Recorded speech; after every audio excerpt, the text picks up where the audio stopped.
Hello everyone, welcome back to our channel. आज मैं आप लोगों के लिए एक नया वीडियो लेके आई हूँ जिसका नाम है to a skylark by PB Shelley. Video start करने से पहले मैं आपको बता दूँ कि इसका फर्स्ट पार्ट मैंने ऑलरेडी बना के अपलोड कर दिया है। आज इसका सेकंड पार्ट अपलोड करने वाली हूँ जो कि स्टार्ट हो रहा है 6th स्टैंजा से लेके 12th स्टैंजा तक। मतलब what thou art we know से लेके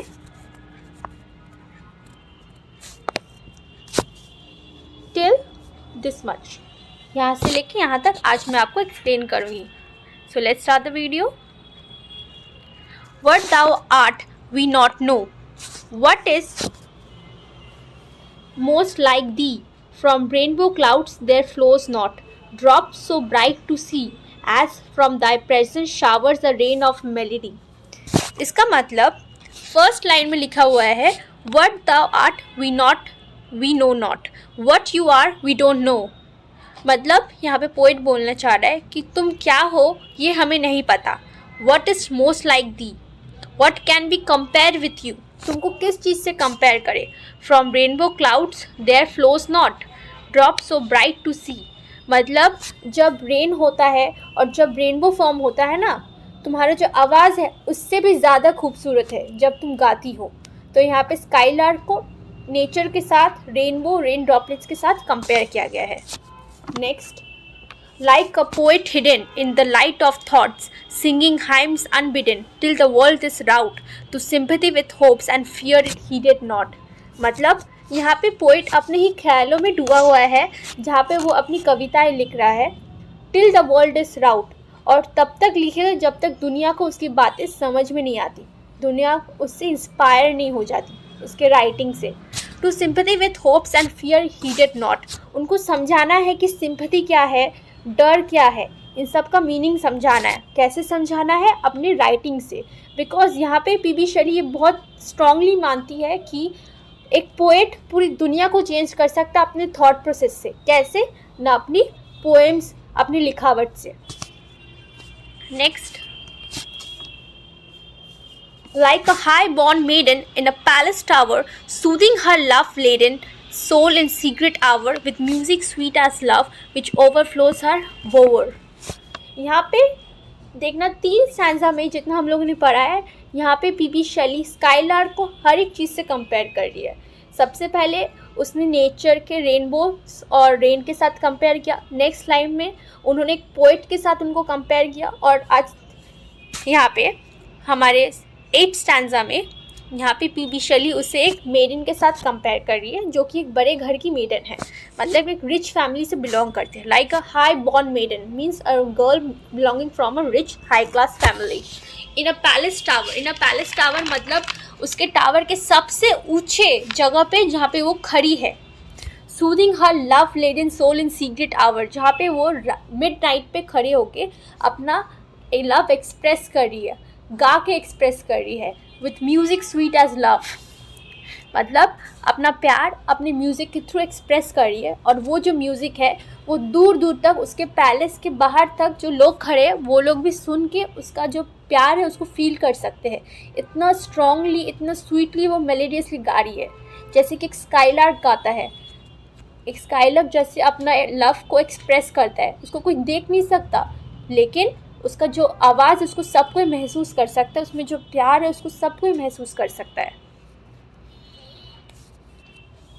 Like a glown warm golden in a dell of dew, scattering unbeholden its aerial hue among the flowers and grass, which screens it from the view। इसका मतलब like a golden warm gold, like a glow warm golden, इसका मतलब है यहाँ पे एक Firefly के बारे में बताया जा रहा है। फायरफ्लाई मीन्स जुगनू। In a dell of dew मतलब a valley full of dews, valley जहाँ पे हर तरफ कोहरा है बस। Scattering unbeholding its aerial blue, जहाँ पे कुछ नहीं देख रहा है, वहाँ पे सिर्फ उसका जो लाइट है वही दिख रहा है। फिर से एक बार पीबी शैली यहाँ पे स्काईलार्क को एक फायरफ्लाई के साथ कंपेयर करी जो कि बहुत ही छोटी होती है, जिसको कोई देख नहीं सकता, लेकिन उसका जो इल्यूमिनेटिंग लाइट है उसको देखने के बाद हमको समझ में आता है कि वो वहाँ पे है, उसका प्रेजेंस हमको समझाया जाता है। तो जैसे अब देखना फायरफ्लाइज को ज़्यादातर हम लोग रात के टाइम में देखते हैं, और कहाँ देखते हैं? फ्लावर्स और ग्रास के पीछे छुपी हुई रहती है। फ्लावर्स और ग्लास के पीछे जब वो रहती है तो उसका जो लाइट रहता है ना, वो उनको मतलब दिखाता है कि वो लोग उनका प्रेजेंस दिखाता है। ठीक जैसे स्काईलार्क होता है, स्काईलार्क को हम लोग देख नहीं सकते, लेकिन उसका म्यूज़िक सुन के हम लोग उसका प्रेजेंस को समझ सकते हैं कि वो है वहाँ पे।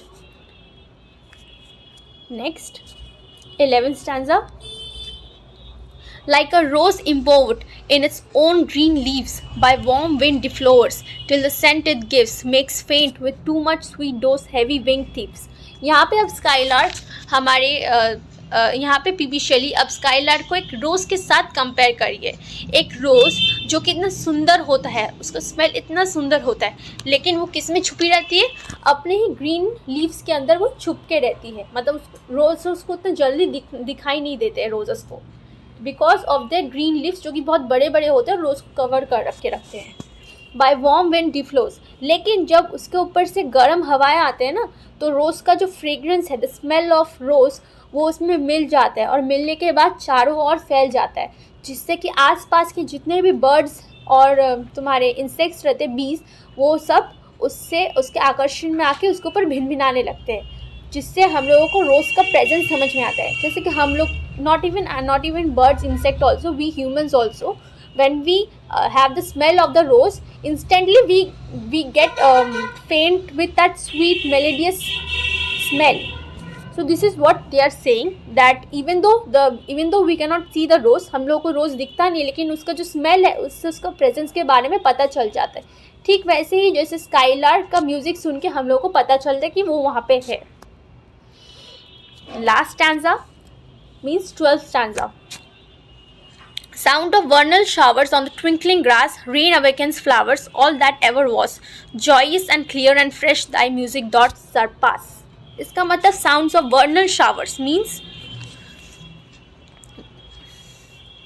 यहाँ पे स्प्रिंग शावर के बारे में बोला है। वर्नल शावर मीन्स स्प्रिंग के टाइम में जो शावर होते हैं उसके बारे में बोला जा रहा है। ऑन द ट्विंकलिंग ग्रास, मतलब जब वो ग्रास के ऊपर गिरती है ना, तो ड्रॉपलेट्स ट्विंकल करने स्टार्ट हो जाए। जैसे आसमान में सितारे जैसे ट्विंकल करते, वैसे ही ज़मीन में वो ड्रॉपलेट्स जो ग्रास के ऊपर है वो ट्विंकल करते हैं। Rain awakens flowers, all that ever was choice. और जब स्प्रिंग का पानी उन फूलों पे गिरता है ना, तो जैसे और खिलखिलाने लगती है, और भी फ्रेश हो जाती है, और भी क्लियर हो जाती है, और भी सुंदर दिखने लगती है। दाई म्यूज़िक डॉट सरपास, जैसे कि स्काईलार्क का म्यूज़िक होता है जिसको कोई भी सरपास नहीं कर सकता। मतलब जितना दूर तक उसका आवाज़ जा सके उतना दूर तक जाता है। इतना छोटा सा एक बर्ड, लेकिन उसका आवाज़ उतना ही बुलंद है, इतना सुंदर होता है। यही यहाँ पे एक्सप्लेन किया जा रहा है।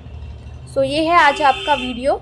आज का वीडियो आपके लिए टू अ स्काईलार्क। मैं फिर से बोल रही हूँ, ये सिर्फ हाफ पोएम है। इसका पहले का जो पार्ट है मेरे इस वीडियो के डिस्क्रिप्शन बॉक्स के नीचे दिया रहेगा।